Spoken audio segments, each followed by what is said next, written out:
عبادت اللہ کی ہو اور اس میں کسی اور کو خطاب کیا جائے، عبادت رہ سکتی؟ عبادت تو ختم ہو جائے گی۔ اللہ کی عبادت تو اللہ ہی سے خطاب کرنے کا نام ہے۔ فرمایا لوگوں دیکھو میرے حبیب پر درود و سلام کا مرتبہ یہ ہے کہ نماز افضل العبادات، عبادت میری ہے، مگر میں تمہیں حکم دے رہا ہوں جب تم تکبیر بھی کہہ لو، جب قیام بھی کر لو، فاتحہ بھی پڑھ لو، قرآن کی تلاوت بھی کر لو، رکوع بھی کر لو، سجود بھی کر لو، قوما کر لو، سب کچھ کر لو، عبادتیں پوری کر لو، تو پھر میری بارگاہ میں گھٹنے ٹیک کر ان پر ہاتھ رکھ کر میری دہلیز پر سائل بن کر بیٹھ جاؤ۔ اب میرے کرم کا وقت آیا ہے، میری خیرات کا وقت آیا ہے، اے سائل میری عطا کا وقت آیا ہے۔ مولا اب بتا دے، تیری عبادت کر چکا، رکوع کر چکا، سجدہ کر چکا، قیام کر چکا، قرآن پڑھ چکا، تیری حمد و ثنا کر چکا، اب کیا کروں؟ فرمایا میری عبادت کے سارے حق ادا کر لیے، اب جولی بھرنی ہے تو میرے مصطفیٰ پہ سلام پڑھ لے، میرے مصطفیٰ پہ سلام پڑھ لے۔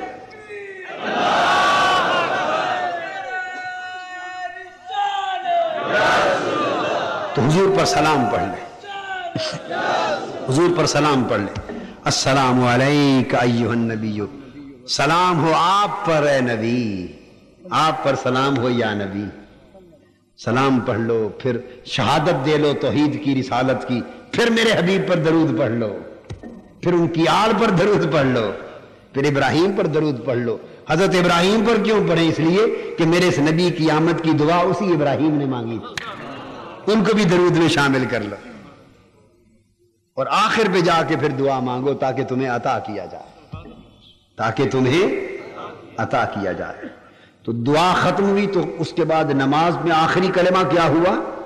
السلام علیکم ورحمۃ اللہ۔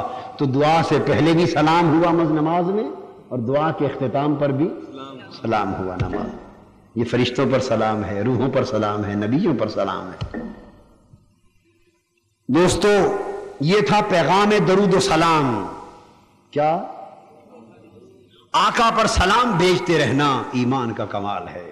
مگر ایک بات آپ سے پوچھوں، حضور پر سلام بھیجنا یہ تقاضا ایمان ہے، مگر ہر وقت آقا کی بارگاہ میں سلام بھیجنے والوں، سلام والوں، اس سلام والے نبی نے ایک کام بھی آپ کے سپرد کر رکھا ہے۔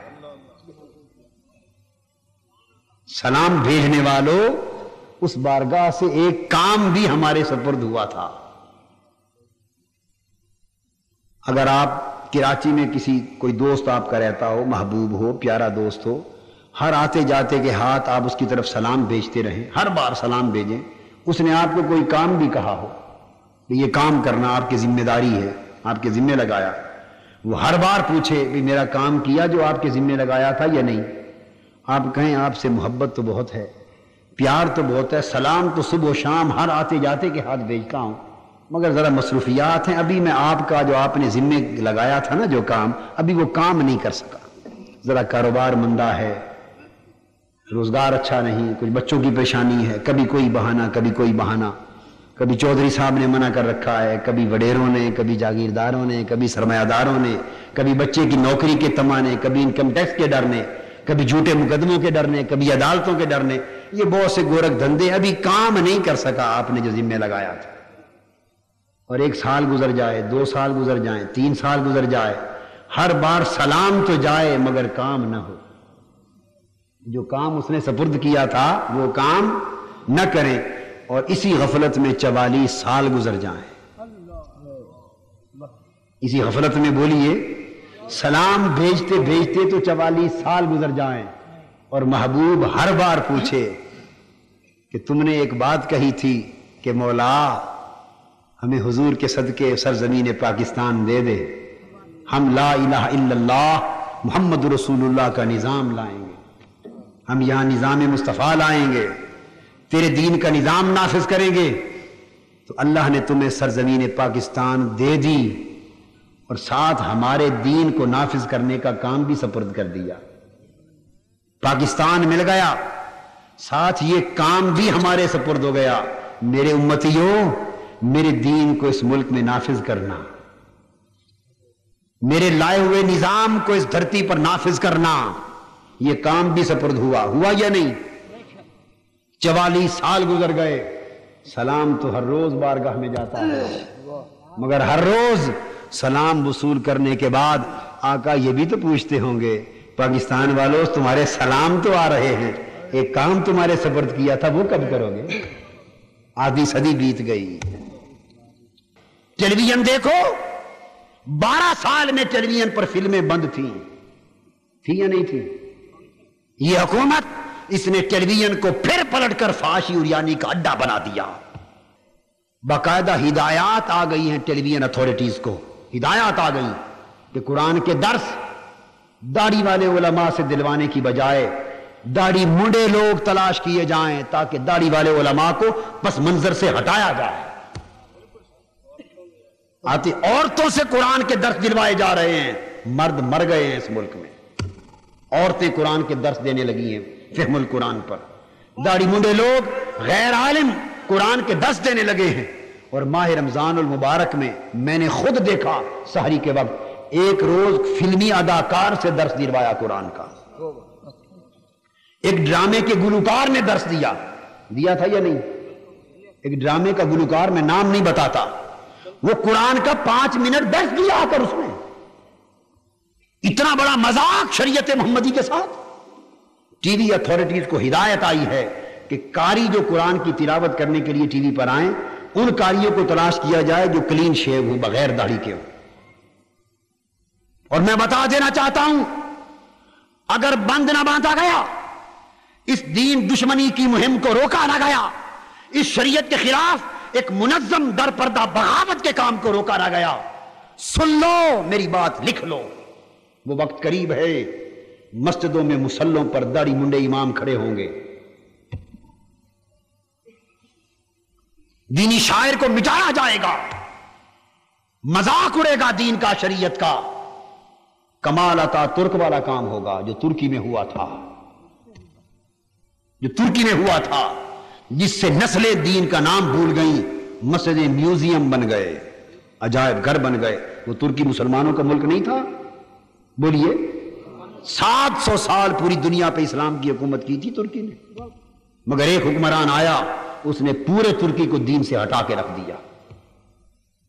مصر میں علماء قتل کیے گئے، شام میں قتل کیے گئے، ترکی میں قتل کیے گئے۔ یہ پاکستان کو اس ڈگر پہ لے جایا جا رہا ہے۔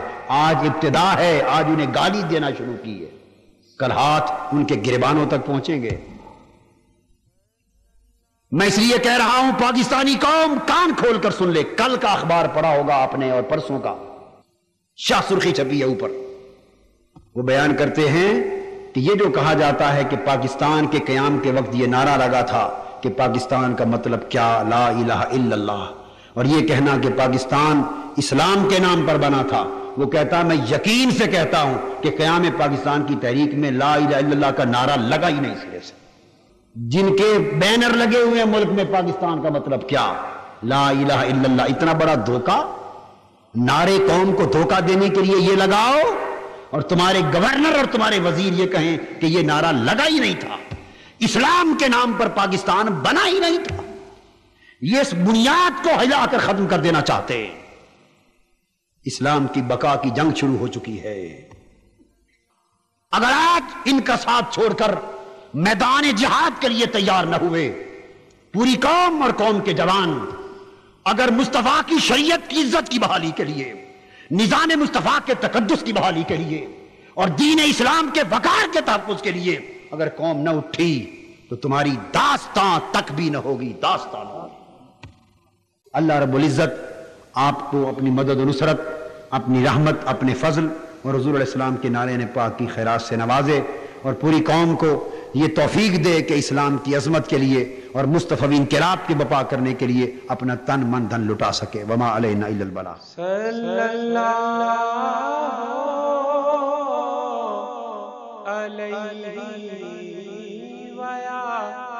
علیہ وسلم۔